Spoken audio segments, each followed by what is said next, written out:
Assalamualaikum warahmatullahi wabarakatuh, Sobat Inspira. Sekarang kita kedatangan tamu yang nggak kalah keren. Upcoming student di Harvard Kennedy School 2020 berapa? 2025-2026. Rangga Husna Prawira. Thank you, bro, udah mau datang nih. Gue aja ngobrolnya. Siap. Jadi Rangga ini pernah menjadi timnya Mas Nadiem di GovTech, jadi Chief Product Officer. Kebetulan kita sekarang punya interest yang sama, yaitu di education. Kita banyak ngobrol, jadi saya sekalian undang di podcast Inspira. Bro, boleh share dong sedikit perkenalan, story awal karir, kuliah di mana, terus awal karir kemana sampai akhirnya sekarang.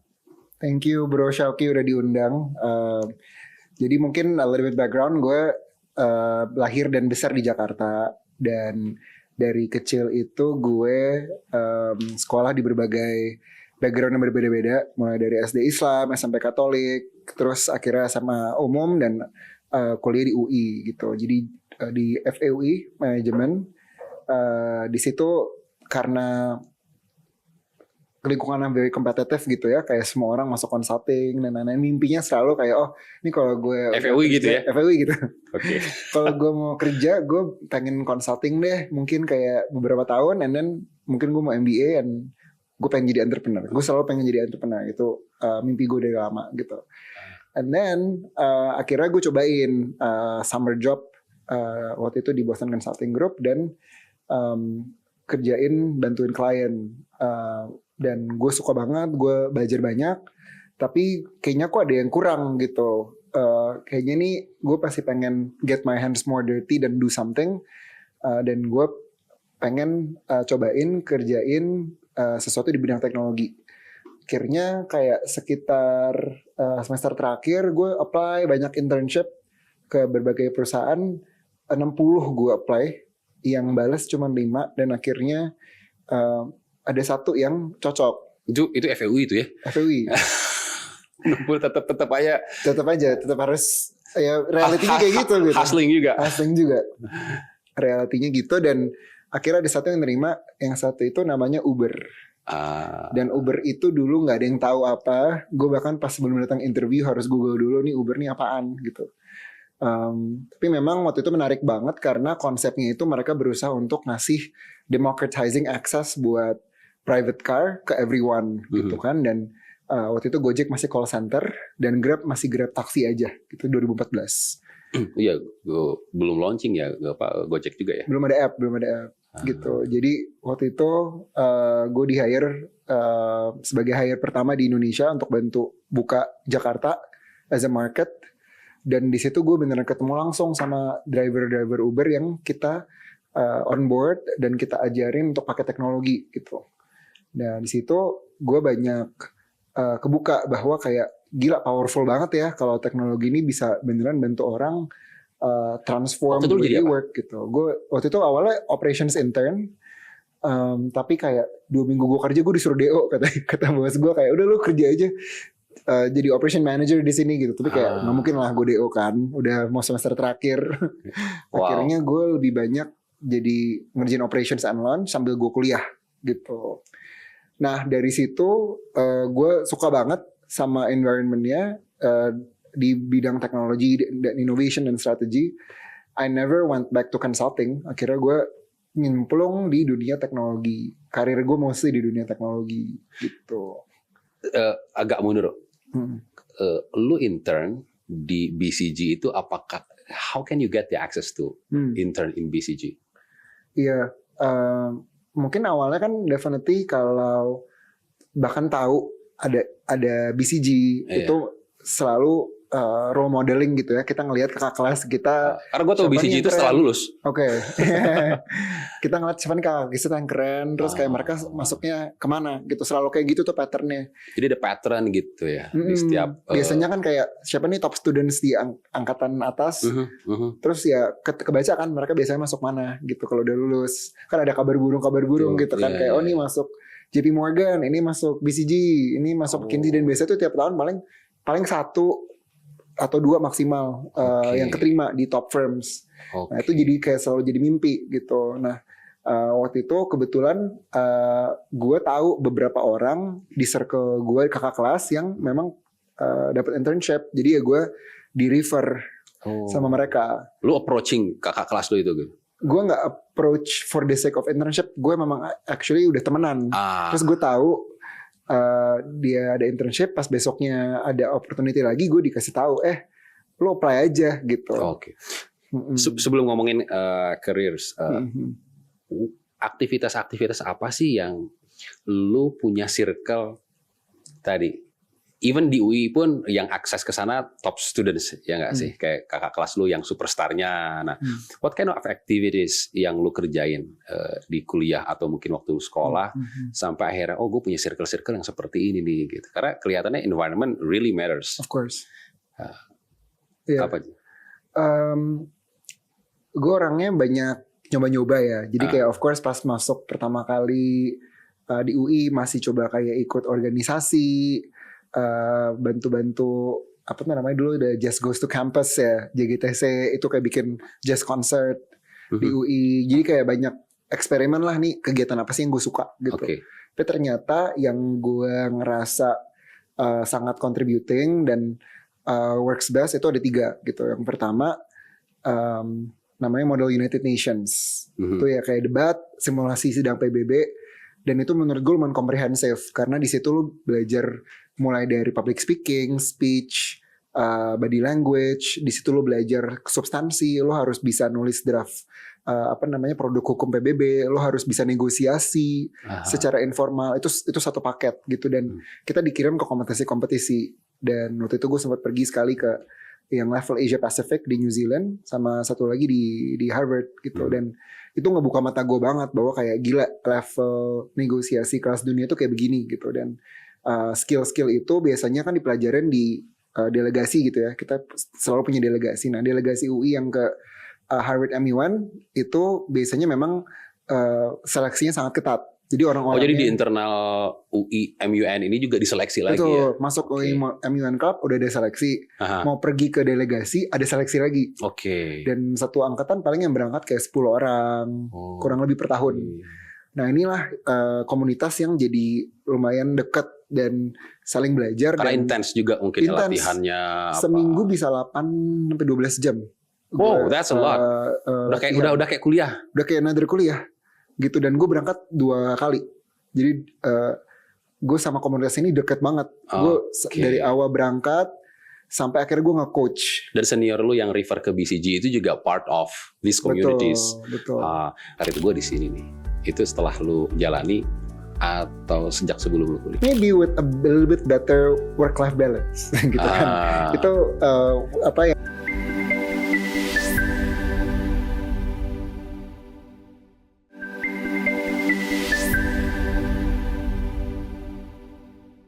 Lu dari awal tahu gak sih kayak if I want to be successful in my career, gue harus be in certain communities, atau lu cari tahu aja kemudian lu seleksi dari apa yang udah lu coba?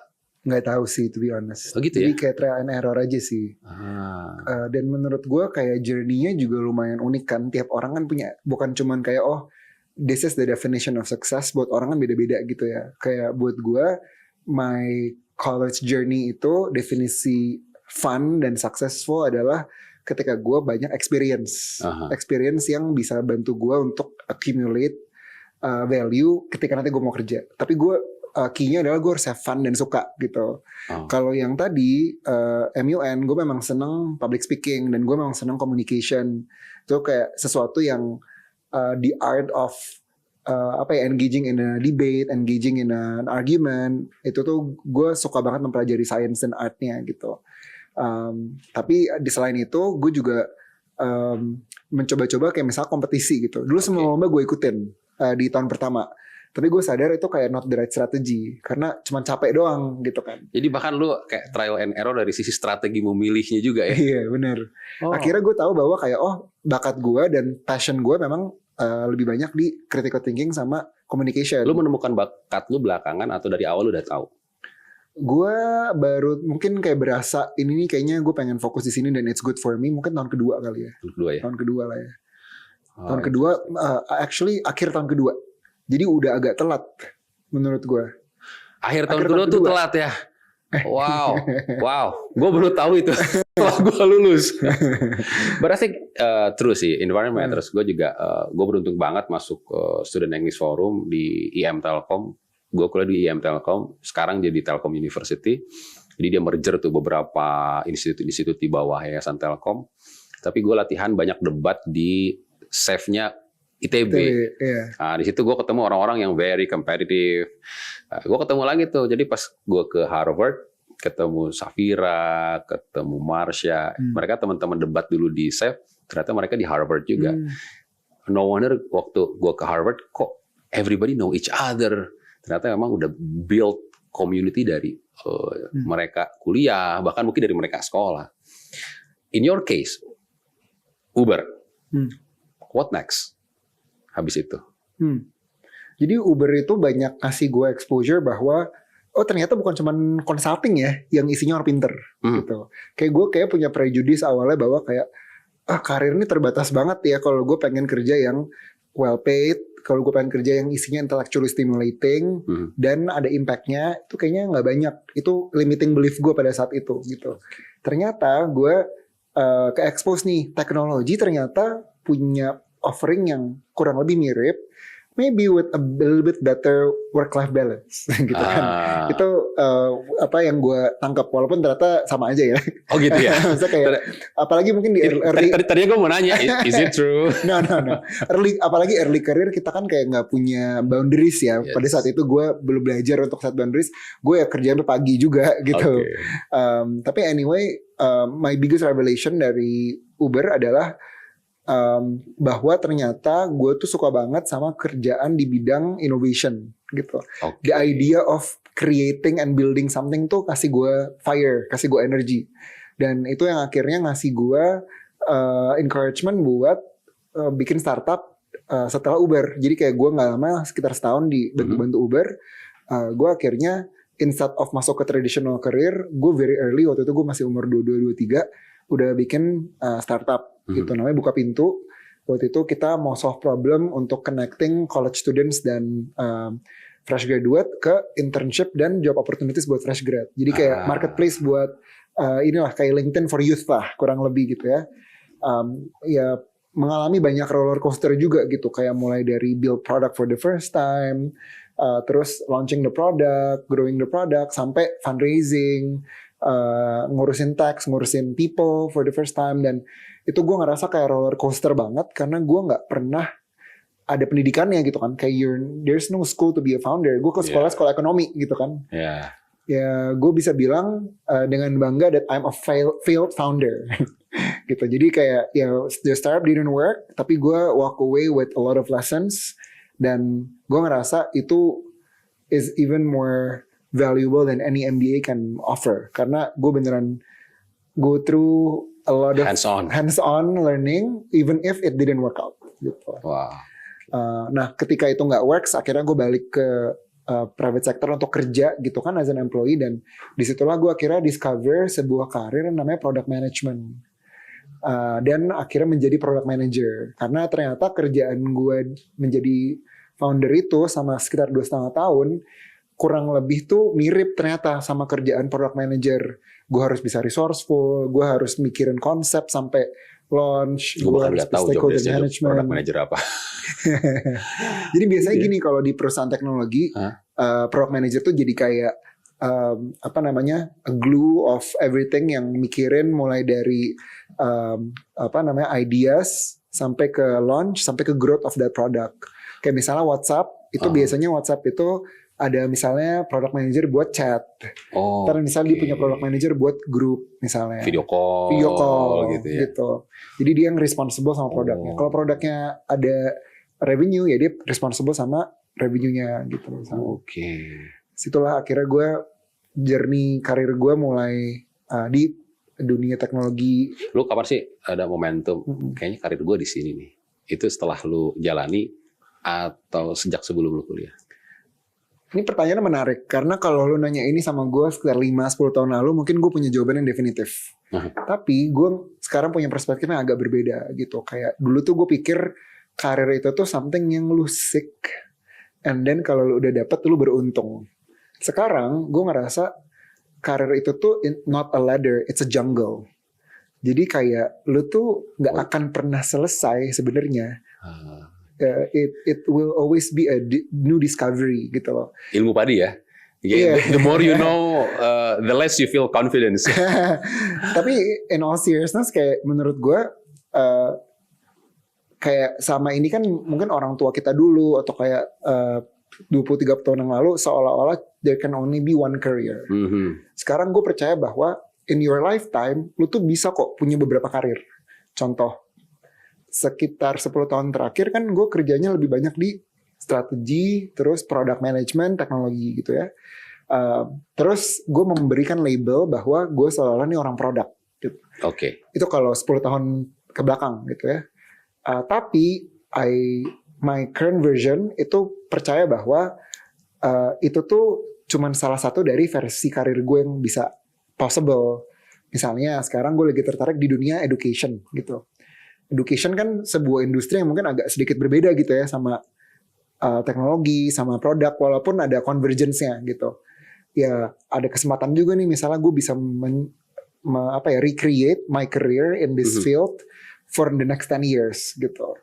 Jadi ya kayak people transform juga nggak sih? Betul kayak the way their environment shape themselves, shape us gitu kan. Dan jadi tadi to your question, kapan gue tahu ini kayak the right career for me?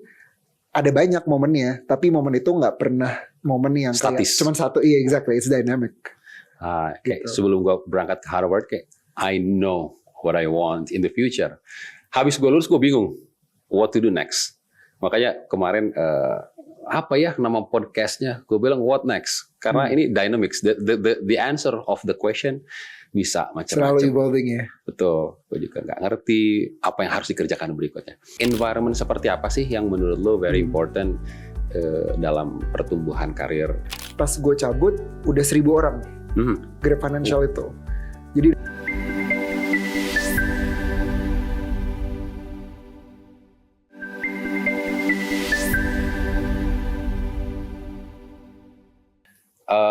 tadi di akhirnya buat startup, akhirnya kerja lagi di mana tuh? Ya.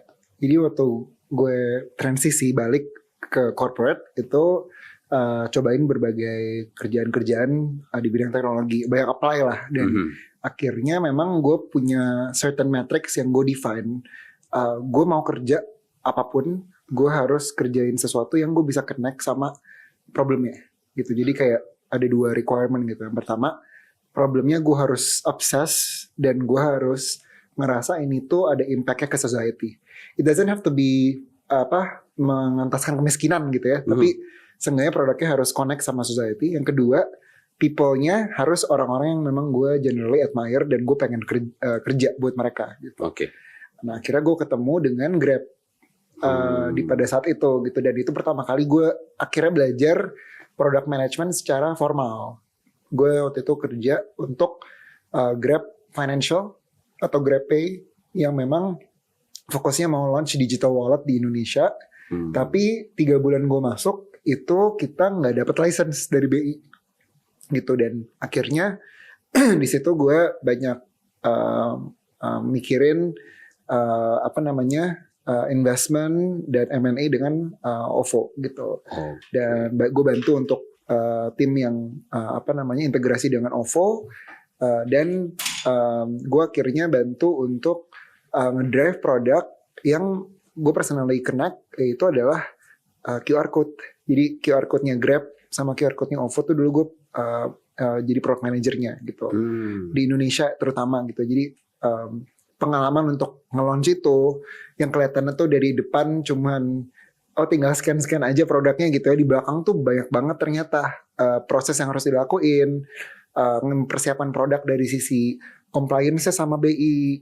Apalagi itu produk yang nggak familiar at the moment, ya nggak sih, kayak QR code, who use QR code buat payment kan? Betul. Dan waktu itu gue banyak ke-inspire juga dari merchant-merchant nih UMKM yang kita harus acquire gitu kan untuk mau menerima pembayaran digital.